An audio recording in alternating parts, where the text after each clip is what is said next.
find this topic just fascinating, and I don't know enough about it. So I want to learn from you. But let's talk first about what is sacred oil. What differentiates them from other oils? Okay, so there are a couple of aspects of that really that makes what makes an oil sacred. But basically, within the lineage that I am attached to, there's a repertoire of 20 or so oils that have been used for thousands and thousands of years in sacred practice for healing, and in ritual, and in also sort of prophecy work as well. Um, but of course, traditions evolve, and we also have some oils from the modern age, which wouldn't have been used way, way back in the temples when my lineage was first began. And what makes a modern oil sacred, and the old ones as well up to a point, is the intention with which they're used by. So we use them, we co-create work with them, and we know that they are a living aspect of the divine. So that again is the connection with the sacred, with the divine, and for the work that we're going to be using them for. Okay. All right. Well, then also let me ask upfront, what is a Myrrhophore? So a Myrrhophore is a woman who bears myrrh, and is also sometimes called a mistress of the oils. So as I was saying, this is a really long ancient tradition, thought to have started in the Egyptian temple times. So very, very much to do with working with the planets, with sacred objects, with sacred sounds, sacred geometry, and these oils as well came into that.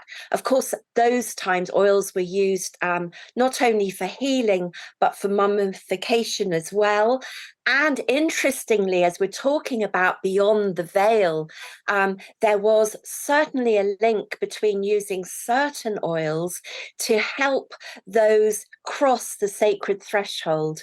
So this is a very interesting moment in time, because all this work is coming back again to be used now.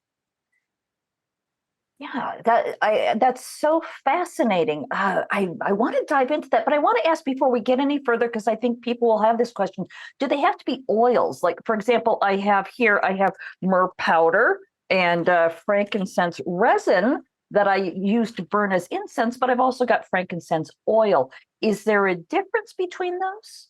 Yes, there is. It is a difference. And also within our tradition, as I was saying, I'm a mistress of the oils, and it is specifically oils that we're really talking about, because the oils are an aspect of the plant that is flowing, and we're working with energy and the flowing nature of energy. So this is really contained within the oil from the plant. Yes, we do work with myrrh, which can also be, in a resin form, a crystallized form. But in our tradition, we'll be working with the pure oil, because that has the highest potency and interacts with our own energy body. So there is this direct connection between the oil and the liquid within ourselves.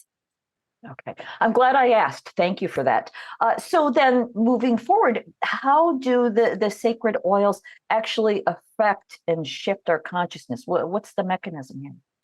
So again, we're going back to energy. Every single oil has its own frequency, its own energy signature. So we have very high frequency oils, such as spikenard and myrrh. And then we have very low frequency oils, such as patchouli. And these oils, when we work with them, will expand our frequencies, and either raise them or lower them, but outside the normal spectrum. So this is why these oils help to transform consciousness, because they are affecting the energy that we carry and hold and the light that we hold. So one of the ways that the oils work are by boosting our energy field and enabling us to communicate using the language of light.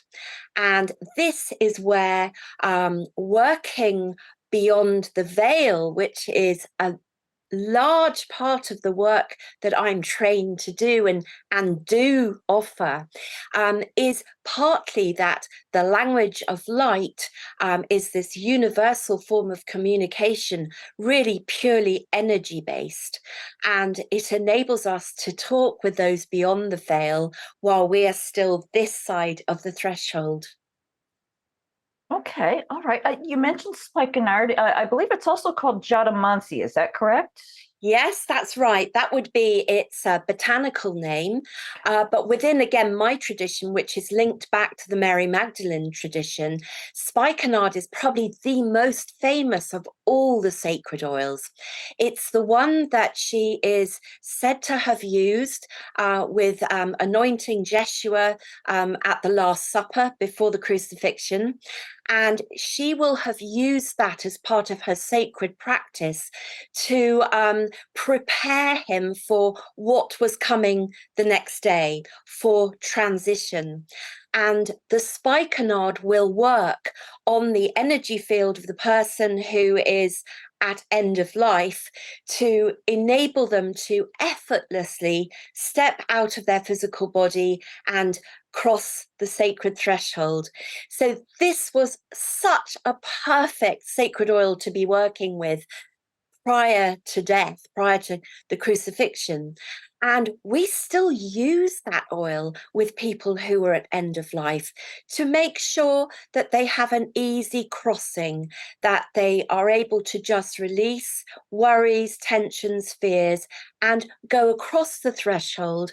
And then there's an even more extraordinary aspect to using spikenard in end of life care, because when we use it again with intention, it has an ability to enable those at the bedside who are vigiling the dying person to also absorb some of the energy of the transition, the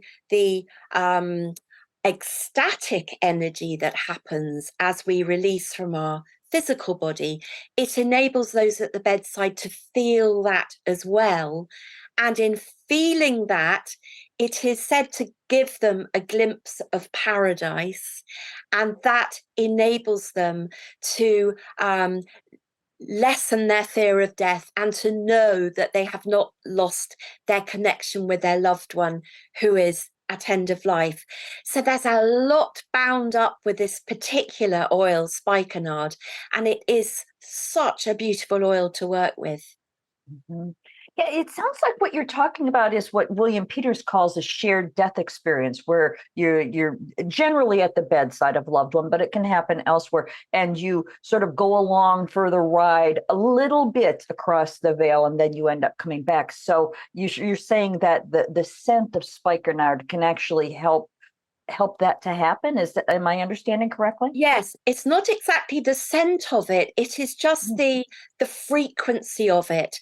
So again, that's important to explain how we use these oils, because if I explain that, you'll see how we pass on the frequency of the oil, which will then affect the frequency of the person we're working with. So in this tradition, we don't massage with oils, we don't burn them in burners.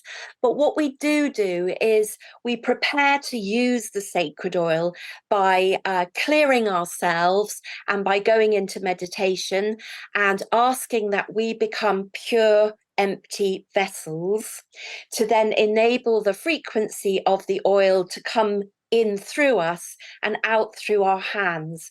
So I would rub a few drops on my hands, make a a short affirmation or prayer or blessing of intention. And then with the drops of oil on my hands, I will then hold the hand of the person who is in transition, or hold their feet perhaps, which is again the old-fashioned way called anointing.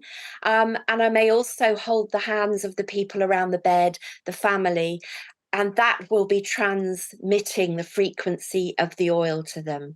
So that's how it works. So yes, these shared death experiences, as they're now called, to give them a modern name, is nothing new to me and to us doing this work, because this is how we have always been able to comfort those who are not only dying, but also those who are preparing to lose someone they love.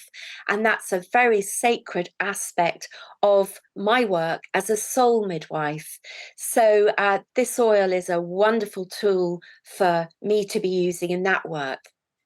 Is it something that somebody who's not preparing for death or doesn't fortunately have a loved one on their deathbed, can it be used just in my own personal journeys across the veil? Yes, it certainly can. So it has within its frequency, which is kind of like a radar setting. If you work with it yourself, again, I would suggest a couple of drops on your hands before you go into meditation. And then don't forget to set your intention.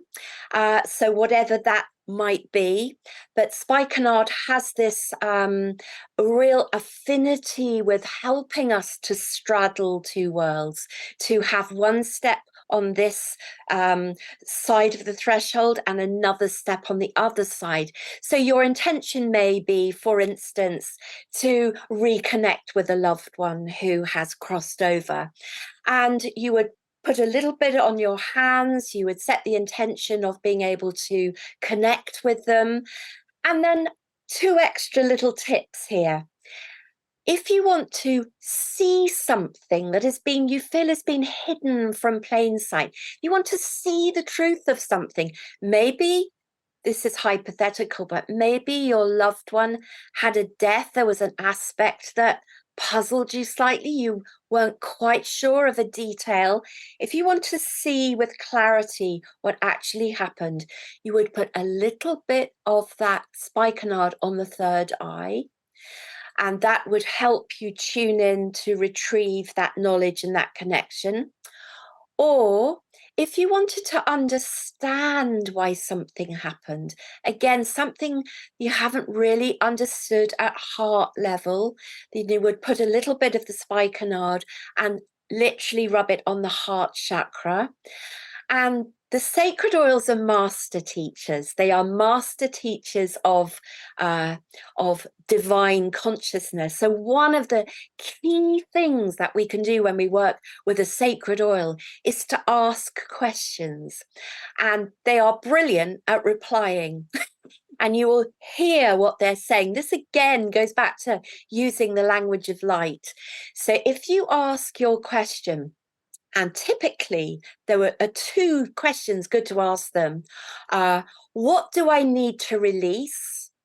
And what is your gift? What are you going to share with me? And you just sit in quiet meditation for a while, maybe 5, maybe 10 minutes. And then you will nearly always receive an answer. It may come as a symbol, it may come as a picture, you may have a random thought that seems a bit strange at the time, but jot it down, think about it. A dream may follow, which will then confirm or set everything into place. So it's the beginning of a journey when we work with a sacred oil to help us look and extend beyond the veil. Thanks for listening.